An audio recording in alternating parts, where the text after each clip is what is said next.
Hi friends, നമുക്ക് carrot വെച്ചിട്ട് നല്ല ടേസ്റ്റ് ആയിട്ടുള്ള ഒരു പുഡിങ് തയ്യാറാക്കിയാലോ. അതും എളുപ്പത്തിൽ തന്നെ. അതിനായിട്ട് ഞാനിവിടെ 2 ക്യാരറ്റാണ് എടുക്കുന്നത്. അപ്പോൾ ഒരു മീഡിയം സൈസ് വലുപ്പത്തിലുള്ള 2 ക്യാരറ്റ് ഞാനിവിടെ എടുത്തിട്ടുള്ളൂ. ഇത് ചെറുതായിട്ടൊന്ന് കട്ട് ചെയ്തിട്ട് നമുക്കിതൊന്ന് വേവിച്ചെടുക്കണം.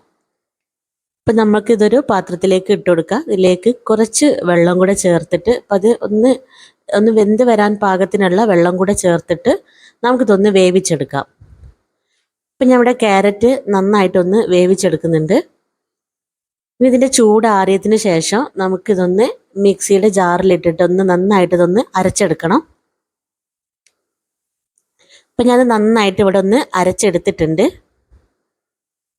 ഇനി നമുക്ക് ഒരു പാത്രത്തിലേക്ക് 1/2 ലിറ്ററോളം പാല് ഒഴിച്ചു കൊടുക്കാം. അപ്പം ഞാനിവിടെ 1/2 ലിറ്റർ പാലാണ് എടുത്തിട്ടുള്ളത്. ഇനി ഇത് നമുക്കൊന്ന് ഫ്ലെയിം ഓൺ ചെയ്ത് നമുക്കിതൊന്ന് അടുപ്പത്ത് വെക്കാം. അതേപോലെ തന്നെ ഈ സമയത്ത് നമുക്കിതിലേക്ക് വേണ്ട ചൈന ഗ്രാസ് ഒന്ന് എടുക്കണം.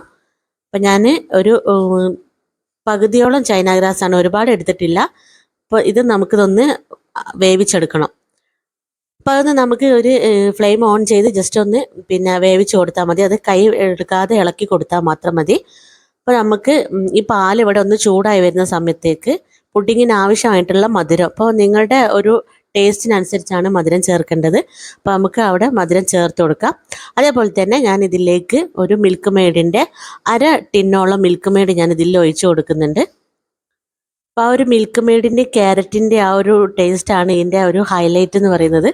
അപ്പോൾ നമ്മുടെ പാൽ ഇവിടെ തിളച്ച് വരുന്ന സമയത്തേക്ക് നമ്മൾ നേരത്തെ അരച്ച് വെച്ചിട്ടുള്ള ക്യാരറ്റിൻ്റെ ആ ഒരു മിക്സ് ഇതിലേക്ക് ഒഴിച്ചു കൊടുത്ത് ഇനി നന്നായിട്ടൊന്നിത് ചൂടാക്കി എടുക്കണം.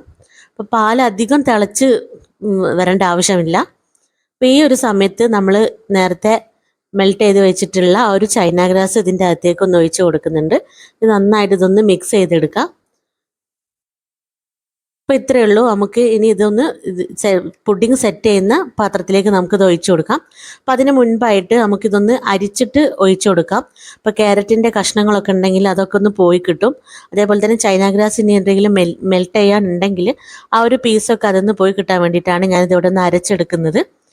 അപ്പോൾ ഇത്രയേ ഉള്ളൂ. ഇനി ഇത് നമുക്കിതൊന്ന് ഫ്രിഡ്ജിൽ വെച്ചിട്ടൊന്ന് സെറ്റാക്കി എടുക്കണം. അപ്പോൾ ഇതിന് ശേഷം ഞാനിവിടെ കുറച്ച് അനാർ വെച്ചിട്ടാണ് ഇതൊന്ന് ഡെക്കറേഷൻ ചെയ്തിട്ടുള്ളത്. അപ്പോൾ അതൊക്കെ നിങ്ങളുടെ ഇഷ്ടാനുസരണം നിങ്ങൾക്ക് ഗാർണിഷ് ചെയ്യാവുന്നതേ ഉള്ളൂ. അപ്പോൾ എല്ലാവരും ഒന്ന് ട്രൈ ചെയ്ത് നോക്കണം. താങ്ക്